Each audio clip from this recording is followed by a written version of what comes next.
My friend, the atmosphere in Las Vegas exploded. Nothing, absolutely nothing, could have prepared Raiders fans for what happened in the last few hours. A game that began with hope ended in drama, tension, and shocking decisions that could change the course of the entire season. On one side, a worrying scene on the field left everyone silent. On the other, a tense moment on the sidelines became the trigger for something much bigger than it seemed. And when the storm blew, the final whistle came with full force. My friend, what's happening within the Raiders goes beyond the four lines. Injuries and conflicts are piling up, and now the time seems poised to enter a new chapter that few expected so soon. Stay with me until the end, because I'm going to tell you everything that's really behind this mess, the reactions inside the locker room, and what could happen in the coming days. And believe me, the changes have already occurred. So, leave a like, subscribe to the channel, and activate the bell, because what's coming promises to shake the foundations of the Las Vegas franchise.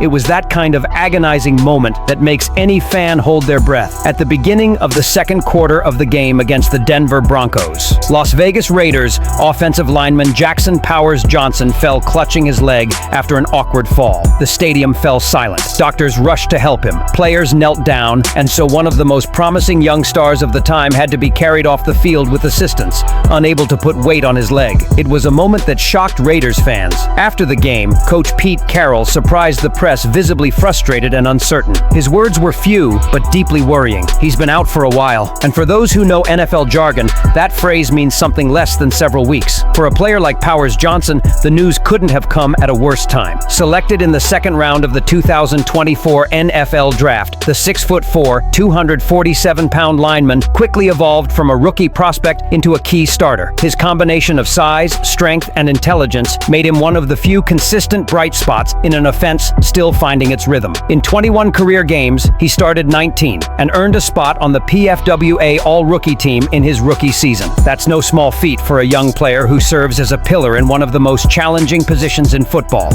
But the moment he left the field in Thursday night's game, the Raiders' offense began to crumble. Without Powers Johnson commanding the interior of the defensive line, the pocket repeatedly collapsed. Quarterback Geno Smith, already under pressure to perform after a shaky start to the season, suffered several brutal blows from the Denver defense. One of them left Smith limping, clutching his leg, though he warmly finished the game in the 10-7 loss. What's the problem? The offense isn't just depleted, it's disintegrating. Left guard Dylan Parham suffered a severe ankle sprain in the same game and is expected to be sidelined for some time. Meanwhile, left tackle Colton Miller, the veteran leader of the unit, remains on the injured list. With three of their key starters potentially out of action, the Raiders' offensive line protection looks dangerously fragile on the eve of the toughest part of the season, and the timing couldn't be worse. Las Vegas prepares for a Monday Night Football matchup on November 17th against the Dallas Cowboys, whose defensive line, led by and DeMarcus Lawrence, is among the most aggressive and relentless in the NFL. If the Raiders are called upon to field reserves and players promoted from practice time, it could be a disaster for Geno Smith and the offense. Internally, coaches are scrambling to reorganize the offensive line. Rookie Thayer Munford Jr. and are expected to take the field,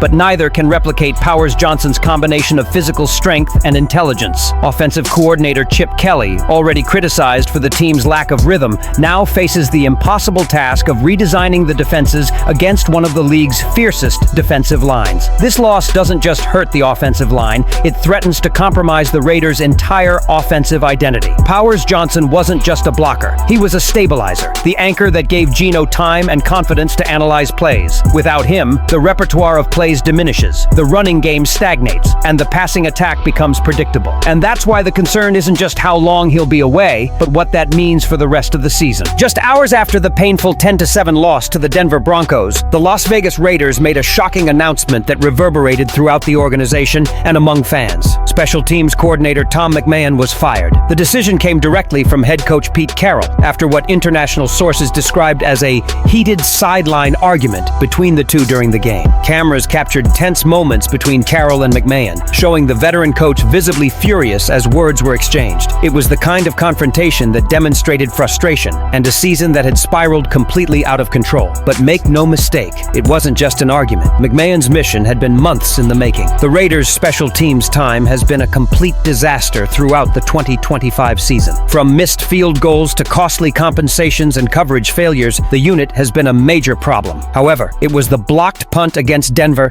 which led directly to the Broncos' game-winning touchdown, that finally prompted Carroll to make the decision. That play not only changed the outcome of the game, it symbolized everything that went wrong for Las Vegas this year. With a 2-7 record, the Raiders' season was marked by frustration and poor performance. Carroll's return to the head coach position was supposed to mark the beginning of a new era, a chance to rebuild a winning culture and restore discipline to a team that had lost its luster. The organization paired him with offensive coordinator Chip Kelly, hoping that Kelly's creativity and fast-paced schemes would unleash the potential of Geno Smith and the Raiders' offense. Instead, both the offense and special timeouts have been among the league's worst offenders. Sources close to the team say McMahon's mission was both a message to the locker room and a technical decision. Carroll, known for his energetic leadership and demand for accountability, wanted to show that mediocrity would no longer be tolerated. In private conversations, the players described the atmosphere at the facility as tense but necessary, and the mission was seen as a wake-up call for everyone, coaches and players alike. Still, the decision sparked debate among factions and analysts. Was McMahon truly the problem, or is this merely a symptom of a deeper dysfunction? After all, the Raiders roster was assembled with high expectations, and yet their on-field performance seems disorganized and uninspired. The problems extend beyond a single coordinator. The truth is that Carroll himself is under increasing pressure. His first season back as head coach is far from the overcoming adversity story many expected. He has faced criticism for questionable decisions during games, inconsistency in choosing experimental plays, and an inability to maintain team morale amidst adversity. When you add to that a series of injuries, including significant losses like Jackson Powers-Johnson and Dylan Parham, the picture is one of a coach struggling to maintain control of a sinking ship. Behind the scenes, we've already discussed potential changes to the coaching staff, in addition to McMahon's departure. Several assistants may be at risk before the end of the season. While management evaluates which path to take,